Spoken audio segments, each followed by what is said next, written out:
एक बार की बात है, रतनपुर नाम के गांव में मीठी अपने पिताजी उमेश और सौतेली माँ रमा के साथ रहती थी। उसकी सौतेली माँ उससे बहुत काम करवाती। मीठी, कुएं से पानी लेकर आओ। हाँ माँ, अभी लाती हूँ। रास्ते में धूप से बचने के लिए वो एक लीची के पेड़ के नीचे खड़ी हो गई। तभी उसका ध्यान लीची के पेड़ की तरफ गया। लगता है इसको पानी की जरूरत है। मैं आज इसमें थोड़ा पानी जरूर डालूंगी।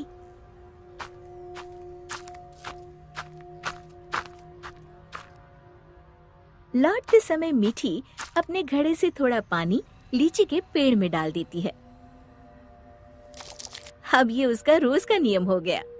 जाते समय थोड़ी देर रुकती और आते समय थोड़ा पानी उसमें डाल देती। उसी पेड़ में एक चुड़ैल रहती थी। इतना ठंडा और मीठा पानी बड़े दिनों के बाद मिला है। एक दिन चुड़ैल ने सोचा, क्यों ना इस लड़की को दोस्त बनाया जाए।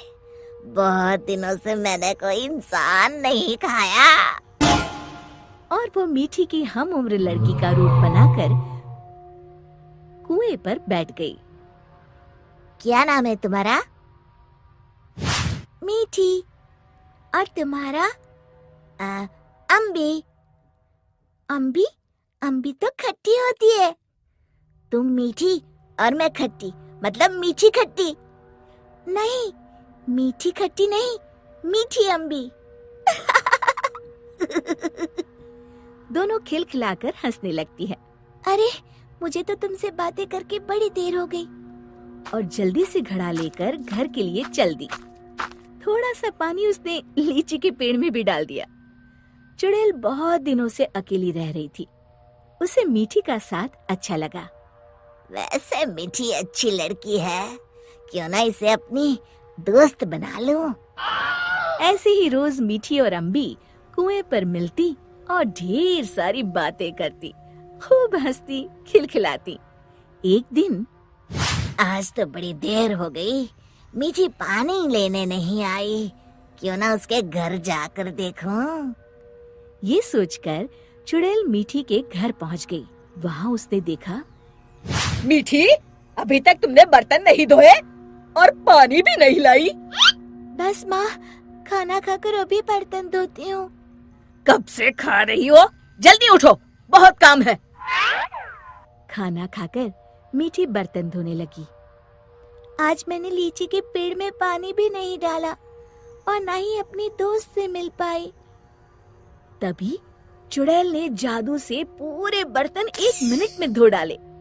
मीठी आश्चर्य से यहाँ वहाँ देख रही थी कि चुड़ैल उसके शरीर में प्रवेश कर गई और वापस आकर सोफे पर लेट गई। अच्छा, तो राजकुमारी आराम फरमा रही है। बर्तन कौन धोएगा? धुल गए। रमा को मीठी की आवाज भारी सी लगी। अच्छा, जादू से धोए हैं क्या? हाँ। अब झाड़ू कौन लगाएगा? कपड़े कौन धोएगा? तुम। और कौन? अच्छा, तो मुझे जवाब देती है। ये कहते हुए रमा ने मीठी का हाथ पकड़कर झकझोर दिया। पर मीठी रोज की तरह रोई नहीं, तो रमा को और तेज गुस्सा आ गया। मारने के लिए आगे बढ़ी ही थी कि मीठी ने उसका हाथ पकड़कर गोल घुमाकर छोड़ दिया। रमा तेजी से गोल गोल घूमने लगी।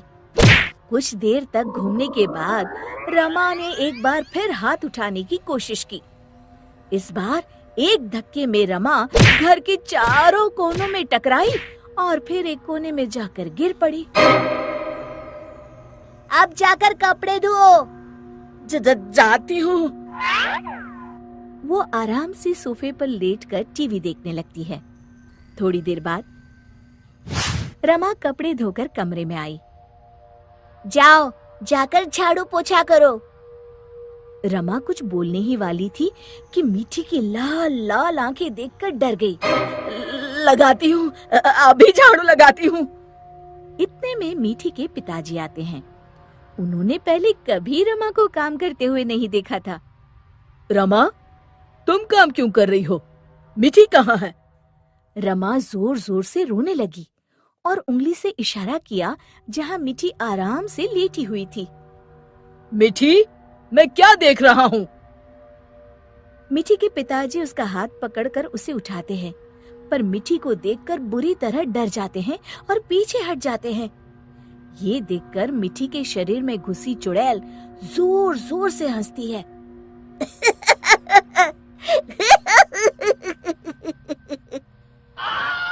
उमेश समझ जाता है कि मीठी पर चुड़ैल का साया है। कौन हो तुम और यहाँ कैसे आई?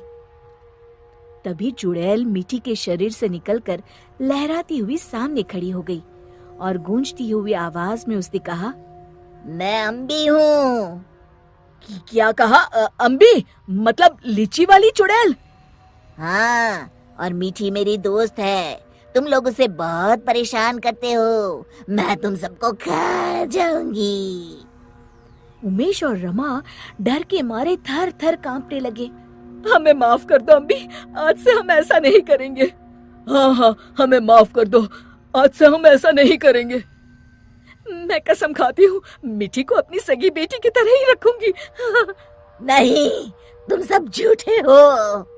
अम्बी को बहुत गुस्सा देखकर मीठी बोली, नहीं नहीं अम्बी, तुम मेरी अच्छी दोस्त हो ना। मेरे माँ पिताजी को कुछ मत करो। नहीं, इन्हें सबक मिलना जरूरी है। तुम्हें मेरी कसम।